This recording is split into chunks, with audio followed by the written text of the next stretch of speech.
Bienvenue dans le Cercle Postpartum. Je suis Anne-Charlotte Schmitt. Si tu as accouché ou si tu es enceinte, ce podcast est fait pour toi.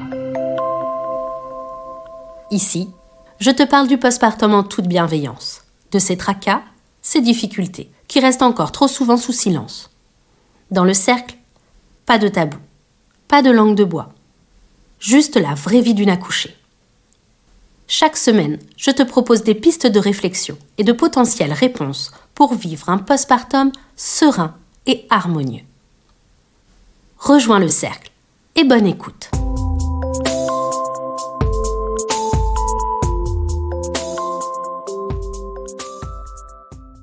Aujourd'hui, pour ce deuxième épisode du Cercle Postpartum, je fais le continuum du précédent avec le postpartum pendant le séjour à la maternité.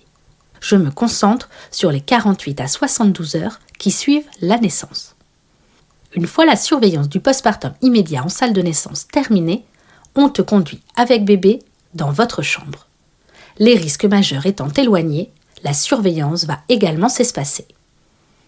Faisons le point sur ta surveillance durant le temps que tu passes à la maternité. Dans les premières heures, la sage-femme vérifiera que tu arrives à te lever sans souci et que tu es capable de faire pipi spontanément. Une fois en chambre, on te demandera d'appeler pour ton premier lever.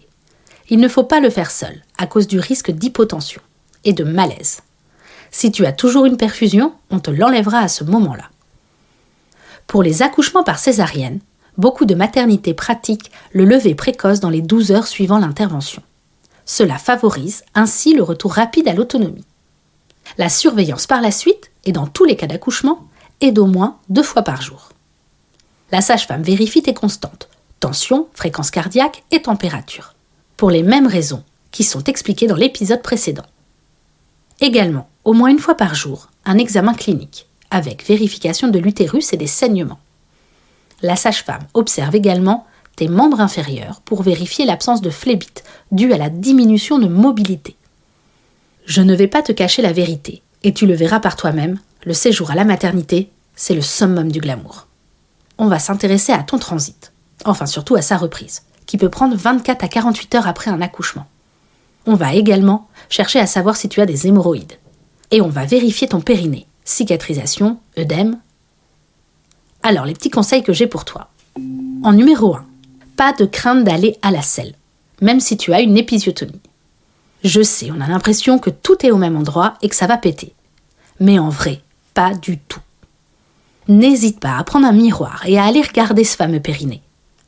Tu verras par toi-même et pourras être rassuré. On s'imagine souvent avoir une dizaine de points en cas d'épisiotomie ou de déchirure. Et quand on regarde, il y en a 2 ou 3, ça fait 2 cm et c'est pas si impressionnant que ça. Prévois une bouteille d'eau vide que tu remplis ou une sorte de pipette qui te permettra de faire couler de l'eau sur ton périnée lors de tes premières mictions. Cela dilue l'acidité de l'urine et cela soulage. Certaines salles de bain de maternité sont équipées d'une douchette qui va jusqu'aux toilettes. N'hésite pas à l'utiliser. En numéro 2, sache que le passage de la tête de bébé provoque un frottement sur le périnée qui peut entraîner par la suite un œdème, parfois très impressionnant. Tu peux demander des compresses glacées à mettre dans tes protections. L'utilisation d'un sérum physiologique hypertonique aide pas mal aussi. Ces problèmes de périnée peuvent vraiment être désagréables, mais ne durent généralement pas plus de 48 heures. En mode super désagréable, voire même bien douloureux, il y a les hémorroïdes. Je vous avais prévenu, mon contenu est 100% glamour. Les hémorroïdes, ça peut faire plus mal qu'une épisiotomie. Alors on n'hésite pas à demander de la crème et des suppositoires pour les traiter, et dès le début. Certaines en ont déjà fait l'expérience pendant la grossesse. L'accouchement, surtout la poussée, n'arrange pas la situation. Si la douleur est insupportable, on demande à la sage-femme ou au gynécologue de vérifier qu'une hémorroïde ne soit pas thrombosée. Car une petite incision pour l'enlever soulage immédiatement. Point très important. On te donnera des antidouleurs, du paracétamol de première intention. N'hésite pas à les prendre. Ça ne sert à rien d'avoir mal à ce moment-là. De même, si cela ne suffit pas, tu préviens le personnel soignant qui évaluera la douleur, son origine et qui te donnera ce qu'il faut. En conclusion, la douleur n'est pas une fatalité ni un passage obligé. Une bonne gestion de la douleur en postpartum aide pour une meilleure mise en place du lien mère-enfant et un meilleur rétablissement maternel. La douleur en postpartum est un des critères qui participent au développement de la dépression du postpartum. Tout ça, c'est vraiment pas à prendre à la légère. Point numéro 3. On examinera tes seins, que tu allaites ou non. Premier cas, tu allaites au sein. On observe alors l'écoulement de colostrum, l'absence ou non de crevasses, la montée de lait, etc. On retrouve en bonus de cet épisode les fondamentaux de l'allaitement à la maternité. Le second cas, tu allaites au biberon. On observera également tes seins. Pourquoi, me demandes-tu ? Eh bien, pour savoir si tu fais une montée de lait. Oui, il est possible d'avoir une montée de lait, même sans n'avoir jamais mis son bébé au sein. Et ça, c'est principalement dû aux hormones de la grossesse et de l'accouchement. En bon mammifère, notre corps est fait pour nourrir notre petit après la naissance. La nature ne se préoccupe pas trop de nos souhaits et de nos choix. Physiologiquement, les mécanismes de lactation, c'est-à-dire de production de lait, s'arrêtent en moyenne 2 semaines après l'accouchement s'il n'y a pas de stimulation ou de mise au sein. Il est possible qu'il ne se passe rien de particulier au niveau de ta poitrine si tu n'allaites pas. Il semblerait que dans 20% des cas, une montée de lait se produit 3 à 5 jours après l'accouchement. Les recommandations nationales des gynécologues obstétriciens et de l'HAS, la Haute Autorité de Santé, préconisent de ne pas prescrire systématiquement un traitement médicamenteux pour arrêter la lactation. Le bénéfice comparé au risque nécessite que la prise de ces médicaments soit discutée au cas par cas. En effet, il est préconisé de recueillir un consentement éclairé pour donner ces médicaments. C'est-à-dire qu'un professionnel de santé, un obstétricien ou une sage-femme, doit expliquer clairement les risques encourus lors de la prise de ces médicaments. À toi de placer le curseur de la balance entre les risques potentiels et les effets secondaires face au risque d'une montée de lait. Dans les effets indésirables fréquents sont référencés des vertiges, des maux de tête, nausées, fatigue, somnolence, baisse de tension, dépression, douleur mammaire, bouffée de chaleur, 3 petits points, enfin bref, ça donne envie. Mais au fait, c'est quoi les risques d'une montée de lait ? Et pourquoi en a-t-on si peur ? La montée de lait, c'est le moment où le colostrum, le premier lait, se transforme. Souvent, en même temps, se produit un gonflement de la poitrine, ressenti comme une tension, associée à une sensibilité. Dans certains cas, la tension est douloureuse, mais c'est comme le plus souvent en obstétrique, c'est aléatoire, et cela varie d'une femme à l'autre. Dans la plupart des cas, cette montée de lait peut être gérée simplement par des moyens non pharmacologiques. On citera l'utilisation d'un soutien-gorge adapté, l'application de pain de glace. D'autres diront consommation de persil, huile essentielle de menthe poivrée, l'homéopathie ou encore l'acupuncture. Après, c'est à toi de voir. Mais dans tous les cas, en présence de douleur, on vous proposera des antalgiques. Encore une fois, le paracétamol en première intention, parfois des anti-inflammatoires, et puis plus fort après évaluation.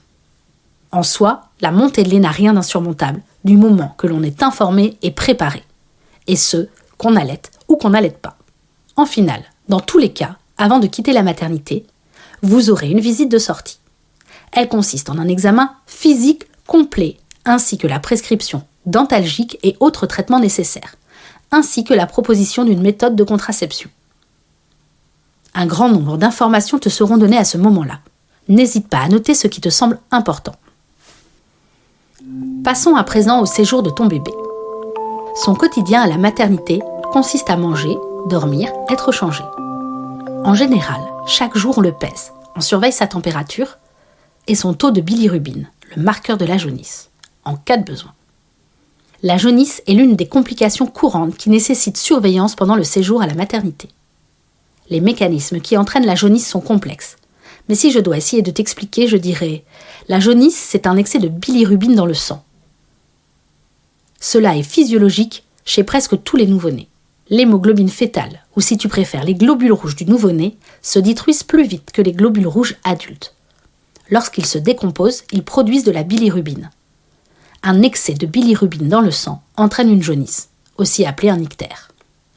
Bébé bénéficiera d'un second examen, le check-up complet, idem qu'à la naissance, mais réalisé au 2e jour. Dans les examens réalisés pour bébé, il y a le dépistage auditif qui se pratique en général également au 2e jour, lorsque bébé dort, par une stimulation auditive dans les oreilles. Ce test est indolore. Il y a également une prise de sang pour les maladies rares. Cela s'appelle le test de Guthrie. Il consiste en un prélèvement de quelques gouttes de sang déposés sur un buvard et envoyés au centre de dépistage néonatal. Les résultats ne vous sont pas envoyés. S'il y a besoin, on vous contacte dans les 3 semaines suivant le test. Après cela, pas de nouvelles, bonne nouvelle. Les maladies recherchées par ce test sont la phénylcétonurie, l'hypothyroïdie congénitale, l'hyperplasie congénitale des surrénales, la drépanocytose, la mucoviscidose. Je ne vais pas entrer dans les détails de ces maladies. Tu pourras, si tu le souhaites, te renseigner auprès d'un pédiatre. Ces 2 examens sont systématiques.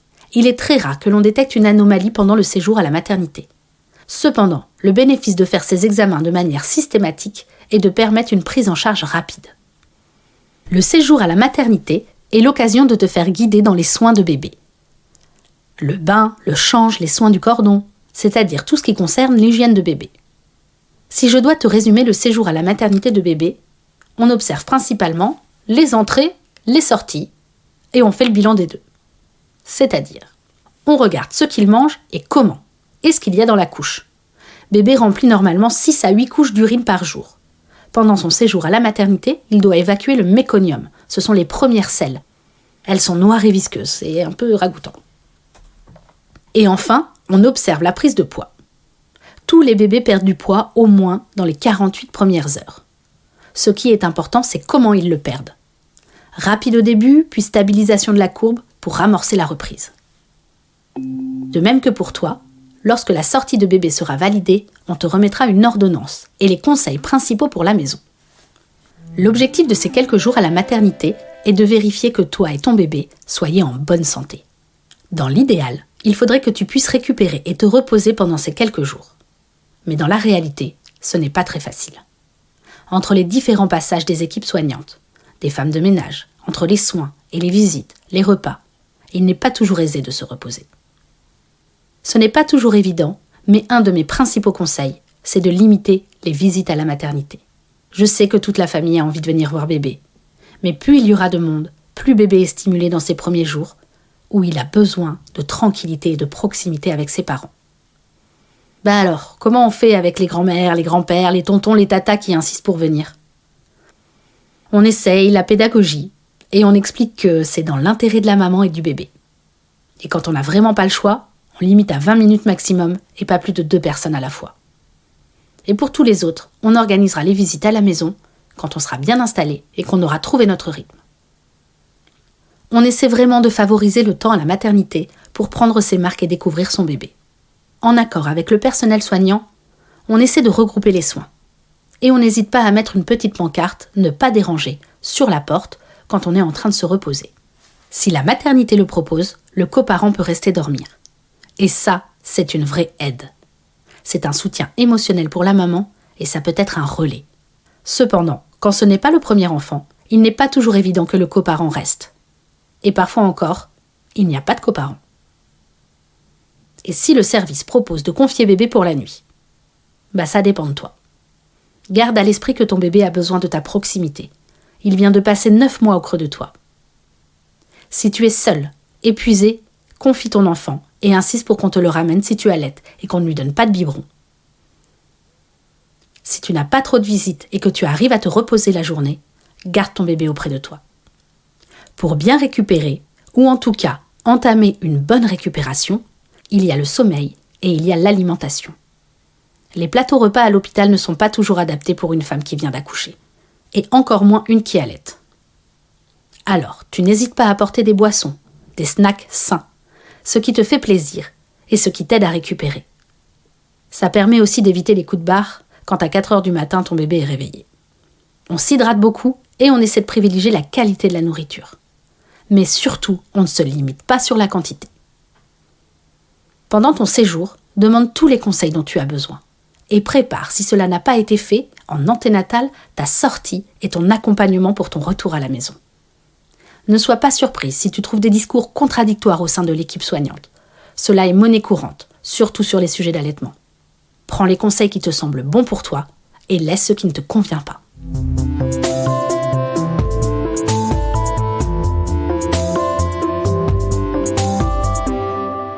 Merci d'avoir écouté cet épisode.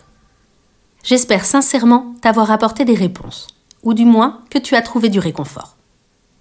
N'oublie pas, si tu as des difficultés qui persistent, si tu as besoin de plus d'informations, tu peux trouver un professionnel pour t'aider. S'entourer et ne jamais rester seul, c'est le secret du cercle. Si cet épisode t'a plu, n'hésite pas à le partager et à en parler autour de toi. Pour m'aider, tu peux laisser 5 étoiles sur ta plateforme d'écoute. Un commentaire fait également toujours plaisir. Je serai ravie d'échanger avec toi si tu as des questions ou des idées de thèmes à aborder. Tu peux suivre le Cercle Postpartum sur les réseaux sociaux. Je suis Anne-Charlotte Schmitt. J'ai écrit et réalisé cet épisode. La musique est une composition de Guillaume Coindé. Je milite pour un postpartum préparé, entouré et réalisé.